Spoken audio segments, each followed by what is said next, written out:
December 1991, Fremont, California. A 12-acre estate sat on a hill overlooking the bay. 17 bathrooms, 2 swimming pools, a recording studio built from Italian marble, a garage holding 14 cars, Lamborghini, Ferrari, Rolls-Royce, 2 helicopters on the pad, 19 thoroughbred racehorses in the stables, 200 people on payroll, $33 million. The man who owned it stood at the window looking down at everything he had built. The diamond chains, the custom suits, the Pepsi deal, the Saturday morning cartoon, the 10 million selling album that changed hip-hop forever. What they didn't know: music.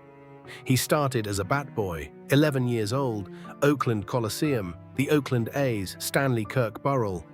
They called him Little Hammer. Hank Aaron gave him the name, watched the kid dance, and said he looked like Hammerin' Hank. From the dugout, he studied everything: the timing, the rhythm, the way a stadium full of people moved together. He took that education to the streets of Oakland. Dance battles, parking lots, talent shows, building a reputation one performance at a time. Music. The first album dropped in 1988. Let's Get It Started.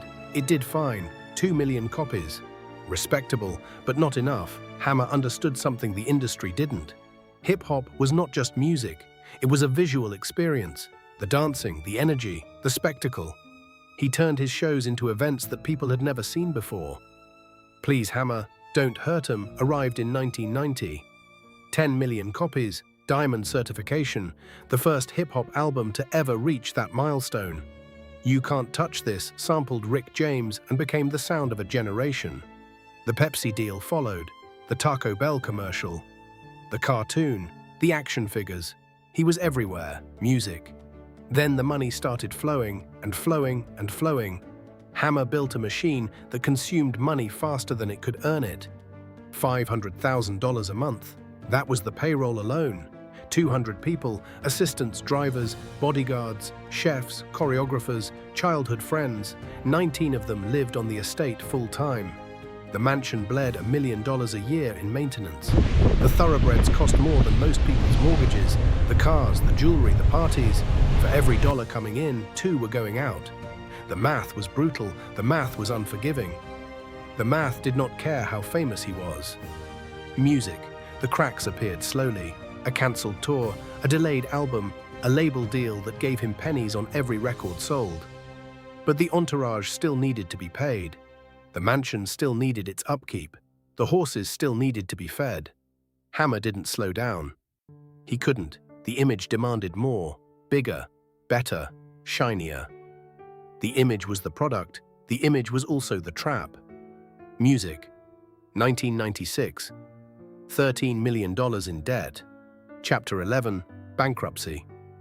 The filing ran 42 pages. It listed everything: the cars, the homes, the jewelry, the debts to banks, to contractors, to friends. The mansion went to a lender. The cars went one by one, 22 of them sold in a single afternoon. The gold chains, the horses, the helicopters, gone. The man who was untouchable became a punchline, late-night jokes, behind-the-music episodes. A cautionary tale whispered at industry parties. Music. Then he disappeared. 15 years, no albums, no interviews, no post. The world assumed the story was over. Broke rapper, big spending, bad math, case closed. What they didn't know. Music. Stanley Burrell had been watching, studying, learning. He had been observing the technology sector since the early 90s. He had relationships in Silicon Valley. He understood something that few people in entertainment grasped. The internet was not a fad. It was a new economy. Hammer began investing quietly, small stakes in small companies, a dance video platform called Dance Jam. A music streaming service before streaming was a word anyone used. He advised startups. He consulted on music tech partnerships. He built a reputation as a thinker, someone who connected dots between culture and technology. Music. Only now, decades later, does the full picture emerge. A quiet life, a sustainable business. A reputation rebuilt not on parachute pants and gold chains, but on judgment and patience and the willingness to start over at zero.